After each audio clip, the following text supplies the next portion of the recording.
Hi everyone, in previous episode I went a bit too crazy and I know the composition was really hard to follow from this tutorial, so in this one I will teach you how to draw the separate shapes more clearly, slowly, from different sides, different perspectives, because yeah, that was a bit too ambitious, I think.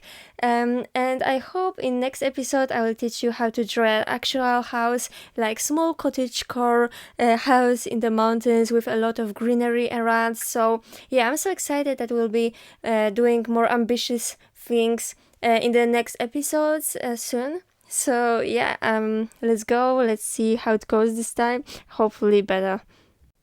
Okay, so I'm gonna be drawing with this 4H pencil, which is very hard, so that my lines will stay sharp and won't smudge. And I'm starting my drawing with doing the straight line, which is a horizon line at the top of my paper. I use A3 paper for the reference. So right now we're gonna start with the first cone, and I will draw it right there when I'm showing it to you with my hands. And first I am doing this dot and the horizon line, which is a vanishing point of this cone basically, and I am doing two straight lines to create a base. One vanishing point is on the paper and the second one is far away outside, so let's just do it. Let's create this base. And of course, to create a perfect cone we would need perfect square in perspective, but I am not really focusing about accuracy in this video tutorial. I want to show you the way how to do this, how to cut some part from the cone, how to draw it properly, but I'm not really about drawing it super accurately, like making sure that this is a square. For me it is a waste of time and make it is even more difficult than it is. So let's just focus on the technique, yeah, let's just draw it so it seems correct and nice looking. So yeah, we right now have the base square, and right now I will draw this, find the middle of this square and draw a straight line which will be the middle of this cone basically. I will also then use it to decide how tall my cone will be. And right now I am drawing a circle with the method I've showed you many times before in my previous tutorial. So if you haven't watched it yet and you don't know what's going on right now in this video, please watch it, because it will be much easier and much clearer later on in this video. So do it right now, because I know you'll be struggling later on in this video. So let's just make it easy for yourself and do it right now. Let's watch it. Let's learn to do it faster. So right now we have all the points we need to draw the circle. So with one confident move, let's draw the circle and we will have a base. And the next step is to decide how tall our cone will be. We can draw the dot on this line, straight line, and we just draw the sides of this cone. And we'll draw the three cones right now in the different positions, and this will be like the base, our default settings for cutting into the cones. It will be faster and easier if we prepare all of them first.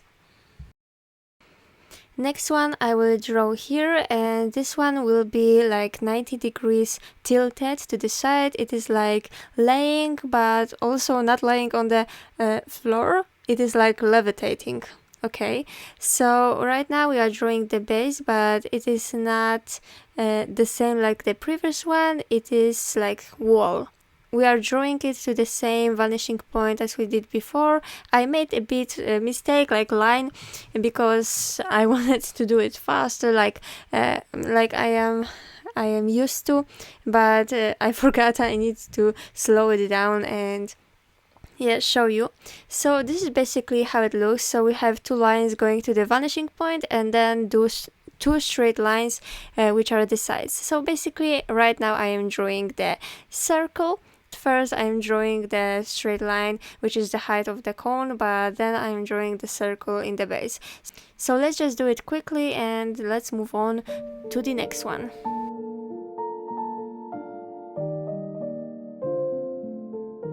Also remember that this straight line, it is which is the height of this cone, here is not a straight line which is like parallel to the horizon line. It is actually going into the other vanishing point which is outside of the paper. So just remember to make this line go a little bit down, not perfectly straight parallel. Okay, so yeah. So with that being said, we can move to the next cone, and first I am drawing the grid at the base of the paper. So with the talus method I've showed you in my previous tutorials, I am measuring the same distance in perspective, and I'm just drawing the place. I'm finding actually the place where my cone will be like digging into the floor with the tip. So it is upside down basically.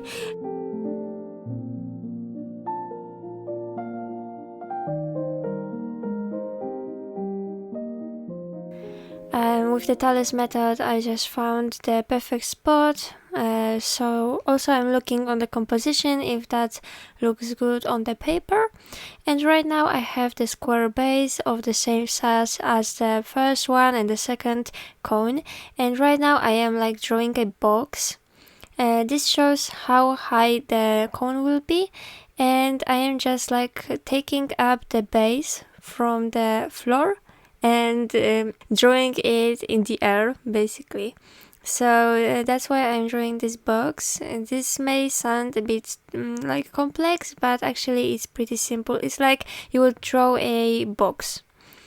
So in the base we just draw in the air, we are drawing a circle the same way we did 2 times before. So let's just do it, and I will meet you in a second.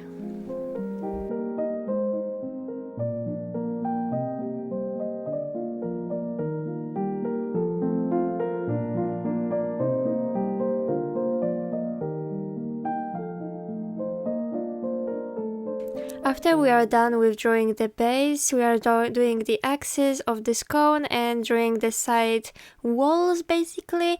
And right now we have 3 cones which we'll be cutting into.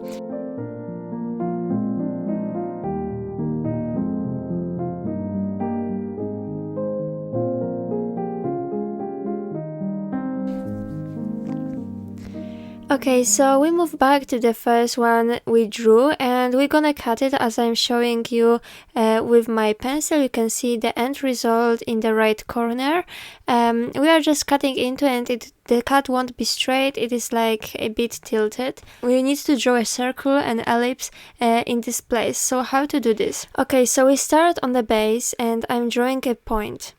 What we have to do, we have to find the same point on the other side of the cone, so it's like a mirror effect. How to do this is we draw the point we want to mirror, then we draw a line through this point and through the center of this cone, and we just continue on the straight line.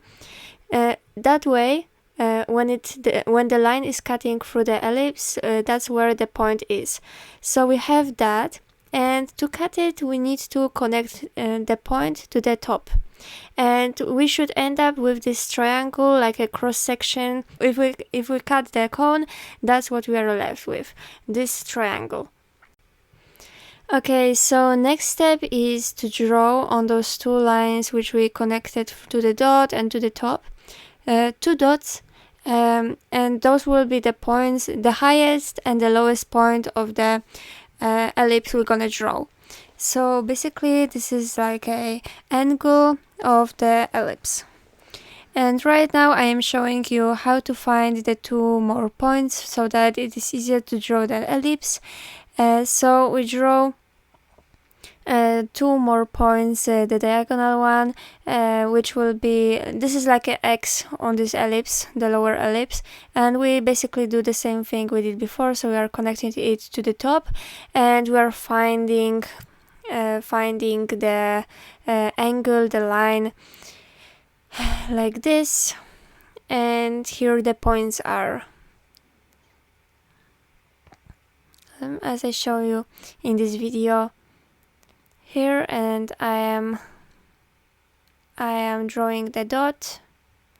Remember to do straight lines because it will be very incorrect if you mess it up. Here I made the dot incorrectly. I just corrected. So yeah, and right now we need to draw an ellipse here. I needed to correct it a bit. It is hard to do it first time actually correctly, so just make sure to make lines. And like if you see it is not working, it is just not working, you need to make the square bigger.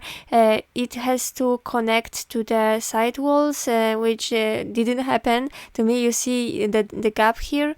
It shouldn't be like this, so I just made the ellipse bigger in that point, and that's how it looks. I think it is pretty nice.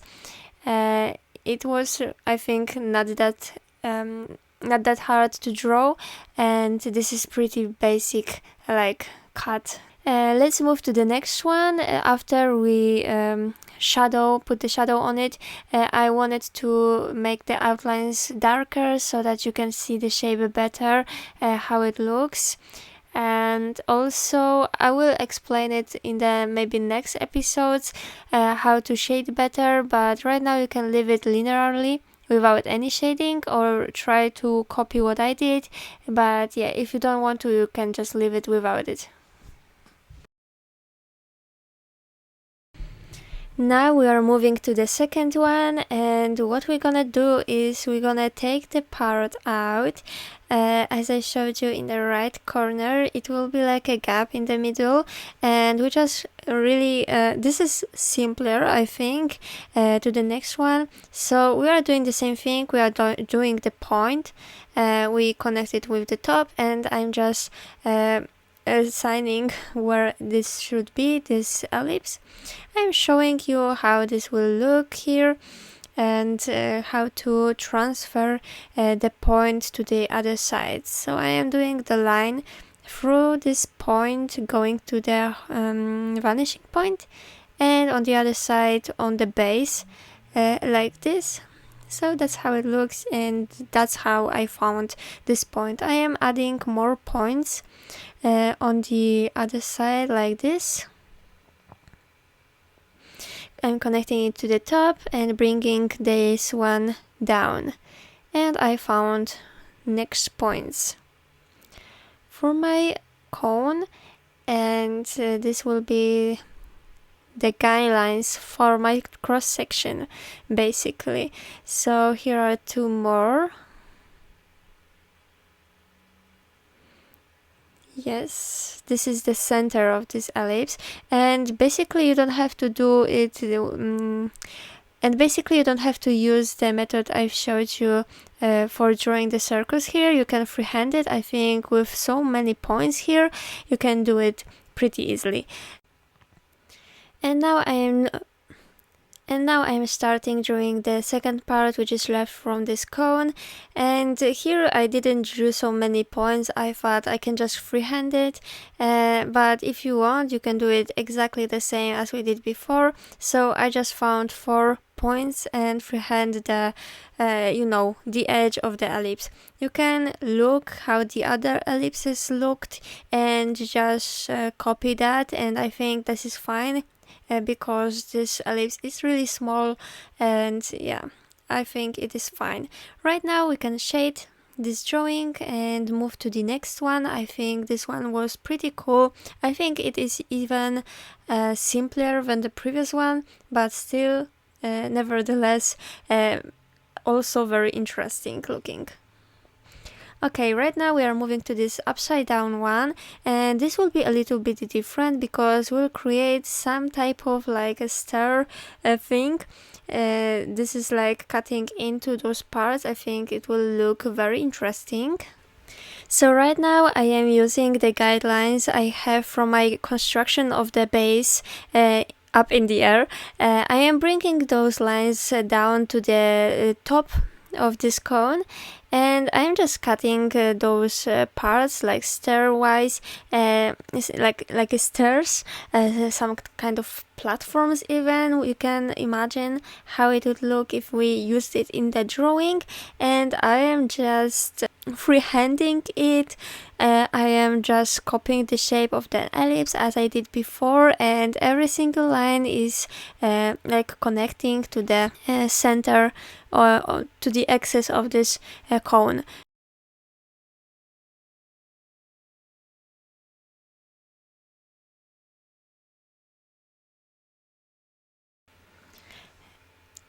I decided to add one more star, which will be going up, so I am elongating those two lines, creating the line going into the vanishing point, and I will do some type of, part of an ellipse of the size of the pizza slice. I am showing you how I am doing the back part. I found the point for which to which I will be connecting all the other stuff. So right now I will shade this. I think this was the simplest one. This is really straightforward, so I don't think this is like anything too difficult. This is easy for beginners. You can try to shade it as usual, but you can also leave it like this. So basically that's it. I thought about, I decided to end the composition with more cones which are not cut, and I have one special one for you.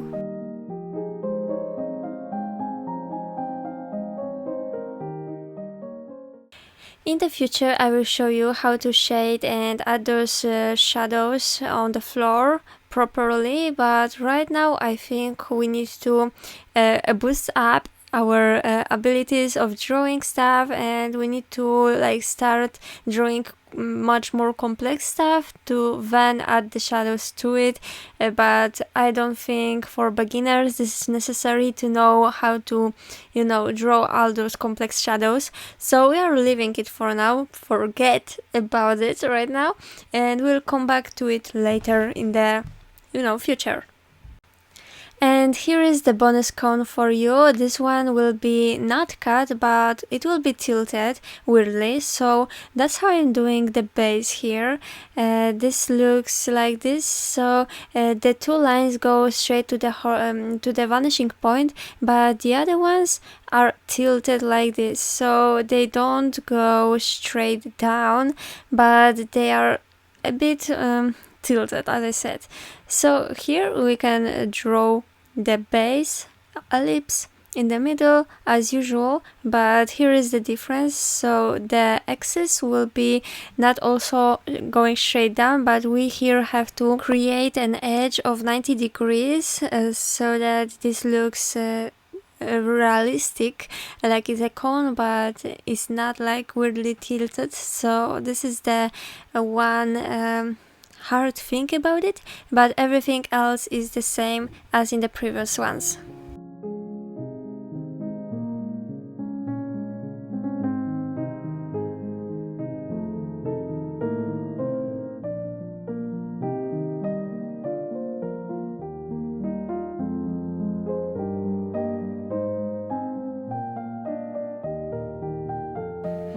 So we are almost done with the entire composition. We can shade it more, we can do some fun stuff, but this is the end, and I hope you learned something today. I hope you enjoyed my video. I hope you like my drawing, and if you did, please consider staying with me for a little longer, and I will see you in the next video very, very soon.